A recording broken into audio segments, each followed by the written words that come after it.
नमस्कार बच्चों।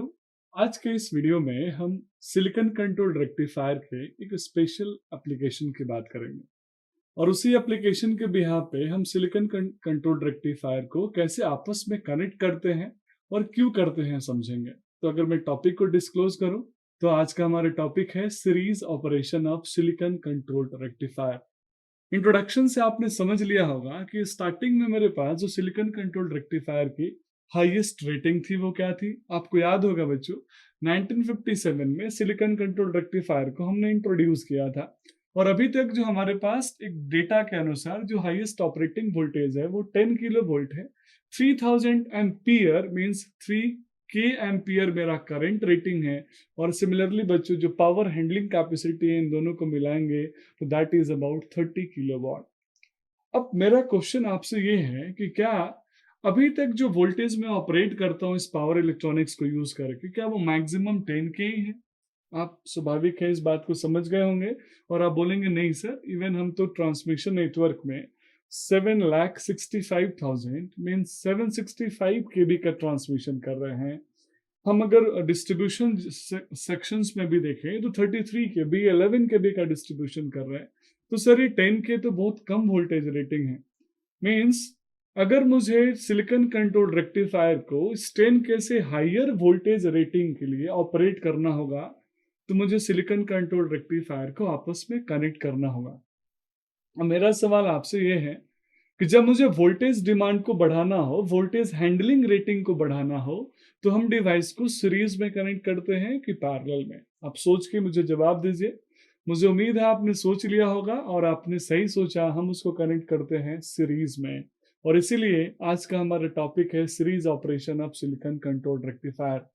तो बच्चों यहाँ से अगर कंक्लूड करें तो मैं बोल सकता हूँ कि सिलिकॉन कंट्रोल्ड रेक्टिफायर को हम सीरीज में इसीलिए कनेक्ट करते हैं ताकि हम उसके डिजायर्ड वोल्टेज रिक्वायरमेंट को मैच कर पाए। आइए कैसे देखते हैं।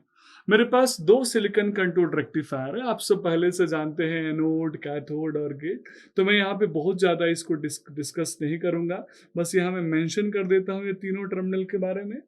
दो थारिस्टर जिसको हमने थारिस्टर 1 और थारिस्टर 2 के नाम से यहाँ पे डिस्क्लोज किया है। मैंने ऐसा माना है कि थारिस्टर 1 का जो वोल्टेज हैंडलिंग कैपेसिटी है that is V1। Similarly thyristor 2 का जो वोल्टेज हैंडलिंग कैपेसिटी है दैट इज V2। अब इन दोनों थारिस्टर को मैंने सीरीज में कनेक्ट किया है।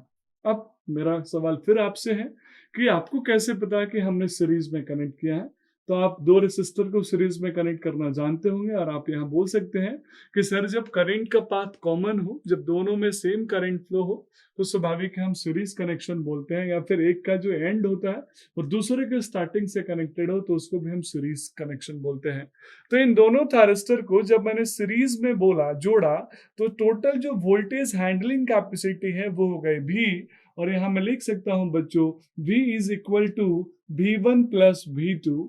मीन्स सिलिकॉन कंट्रोल रेक्टिफायर का individual voltage rating V1 V2 था, पर दोनों को ऐड करने के बाद जो इसकी वोल्टेज हैंडलिंग कैपेसिटी है वो बढ़ गई और वो V1 प्लस V2 हो गई। अब किसी डिवाइस के कितने वोल्टेज, किसी डिवाइस के कनेक्शन में या किसी डिवाइस के ऑपरेशन में कितने वोल्टेज की जरूरत है, कितने एससीआर की स्ट्रिंग बनानी है, कितने एससीआर को सीरीज में कनेक्ट करना है, पैरेलल में कनेक्ट करना है, इसके लिए कैलकुलेशन हम करते हैं जो आप पावर सिस्टम में पढ़े होंगे। पावर सिस्टम 1 जब आप पढ़े होंगे तो वहां आपने पढ़ा हुआ एक terminology that is called string efficiency.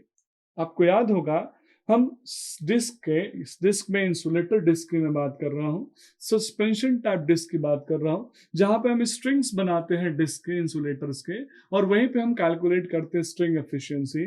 तो सेम ये कॉम्बिनेशन हम यहाँ पे समझ रहे हैं बच्चों।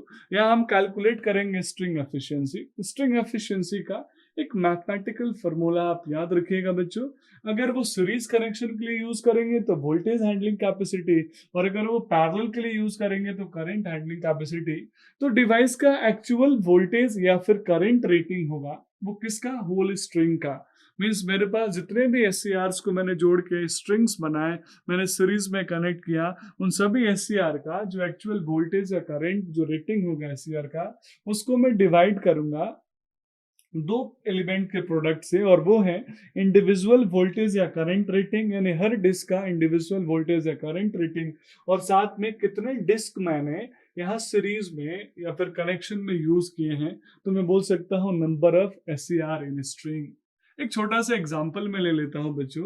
अगर मैं इस SCR का वोल्टेज रेटिंग 5 किलो वोल्ट बोलता हूँ, इस SCR का सिमिलरली वोल्टेज रेटिंग में 5 किलो वोल्ट बोलता हूँ, तो दोनों SCR को जब मैं जोड़ूंगा तो V हो जाएगा 5 + 5 मीन्स 10 किलो वोल्ट। अब इस कंडीशन में अगर मुझे स्ट्रिंग एफिशिएंसी निकालनी है बच्चों, तो एक्चुअल वोल्टेज ऑफ सिंगल या फिर होल SCR का कितना हुआ, that is equal to 10 kilo volt, तो 10 kV। सिमिलरली बच्चों, यहाँ पे मेरे पास एक डिस्क का जो इंडिविजुअल वोल्टेज रेटिंग है वो कितना है 5 kV, तो 5 kV into number of disk कितने हैं मेरे पास, यहाँ पे 2 है, तो इस तरीके से 10 kV डिवाइडेड बाय 10 kV, और ये दोनों का रेशियो आएगा 1, तो यहाँ से मैं बोल सकता हूँ स्ट्रिंग एफिशिएंसी आया 1, और अगर मैं इसको परसेंटेज में लिखूं तो 100 से मल्टीप्लाई करूंगा, दैट विल बी 100%। अब बच्चों स्ट्रिंग एफिशिएंसी के साथ साथ एक और फैक्टर होता है जिसको हम बोलते हैं डी रेटिंग फैक्टर, DRF। आप याद रखिएगा, काफी इंपॉर्टेंट है न्यूमेरिकल पर्पस में। डी रेटिंग फैक्टर DRF, तो जो डी रेटिंग फैक्टर होता है वो होता है 1 माइनस स्ट्रिंग एफिशिएंसी। तो इस डिवाइस का जो डी रेटिंग फैक्टर होगा वो होगा 1 माइनस 1 इक्वल टू 0, यानी इस डिवाइस में डी रेटिंग फैक्टर है ही नहीं। तो इसी तरीके से बच्चों हम डिवाइस का स्ट्रिंग एफिशिएंसी कैलकुलेट करते हैं। अब सीरीज ऑपरेशन करते समय हम दो SCRs का जब कैरेक्टरिस्टिक्स देखते हैं, कौन सा कैरेक्टरिस्टिक्स बच्चों, तो current voltage characteristics, current IA anode current, voltage VA anode voltage. मैंने यहाँ पे दो SCR लिया, SCR1 और SCR2। SCR1 जिसका वोल्टेज हैंडलिंग V1 था, SCR2 जिसका वोल्टेज हैंडलिंग V2 था। अब देखिएगा बच्चों ध्यान से, इन दोनों SCR का जो VI कैरेक्टरिस्टिक्स है सेम रेटिंग के हैं SCR, लेकिन फिर भी इनका VI कैरेक्टरिस्टिक्स यहाँ मैच नहीं कर रहा है। और ये कुछ प्रॉब्लम्स हमारे सिलिकॉन कंट्रोल रेक्टिफायर के सीरीज कनेक्शंस में होते हैं, जिसको आगे आने वाले वीडियो में हम डिटेल में समझने वाले हैं कि कौन कौन से प्रॉब्लम्स होते हैं, और उन प्रॉब्लम्स को दूर करने के लिए हम किस प्रकार का नेटवर्क एलिमेंट हम उसमें यूज करते हैं। तो that's all about this video. Thank you so much.